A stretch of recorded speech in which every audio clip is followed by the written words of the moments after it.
أنا تو چەند کاتژمێر لە نێو ئەم باوەندانە بەسەرەبەی بخير من يا لي والله يتر بيانات متى يوارم تقريبا دية نوية هم ناوي أنا باشە چ جۆرە باوەندەیەک زیاتر حەزی تۆیە؟ والله قشتي أنا أخوان بس شوار ساعات أخوان مشيلة أنا كوكتيل تيرو حبة عما كناري بلبلة قشتي أخواني ذاك اليوم أنا زوج يجي حظي على بلبلة يجي حظي على كوكتيل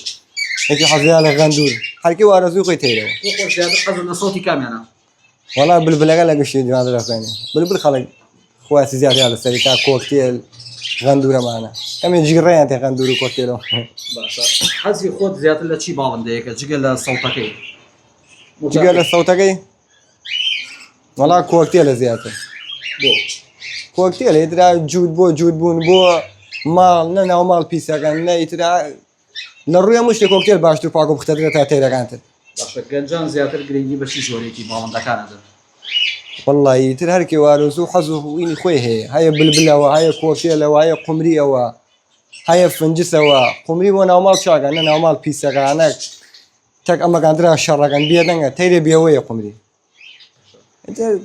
تيري بو عليك حظي على تيري عليك حظ حلي خوي ئەم سەوتە ڕۆژانە بێزارت ناکە باش لەوەک لە ماوە زۆرت هەیە؟ لا والله من بيما ناو ما مرتاح بخوا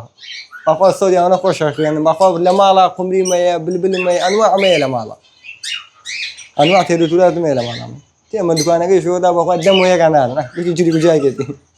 باشە بێزارت ناکە سەوتەکە؟ لا والله هاي بيزا هاي تي بولان دودا قال ما اكثر راك يا بخوا مش مغريقا كينا دودا خوينا غير لو يروح اكثر باشە باس لەوەکرێت مینات هەیە تۆ؟ مينامي والله مينامي لا دروا انت انواع تيري ما مینا ئەوێن مەترسی هەیە بۆ چاو بۆ شتان؟ والله مينا حزيالة تري قليانيش وقت قليان الرشا ركبوا تشاوتي ويا زين تري فلا مالي ذا بو تشاوتي انا والله ليه بدك تري توزع مشكله بو تشاو انا والله تايتا تشاو دون ثانيه يجي كور كده مينا يعني بەوریایەوە ماوەی انا والله قال بيجي ولا عينك كيف كده تشاو توزع مشكله باشە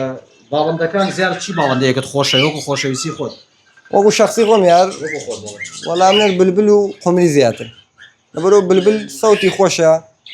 قمريش فقيره او دوانه ثاني انا كورتيله بخوا توزع قيش زياده كان قمري غندوره شي يجي جيري قابيه توزع صوتي ناخوشه زیاتر چی باوەندەیەک زوو لەگەڵ مرۆڤ هەبێتە هاوڕێ؟ والله ابو خزين مالي كوكتيل مالي كرني كوكتيل زويته مالي خۆشەویستی کۆکتێلش لای خلق زور ده حزي على كوكتيلي مالي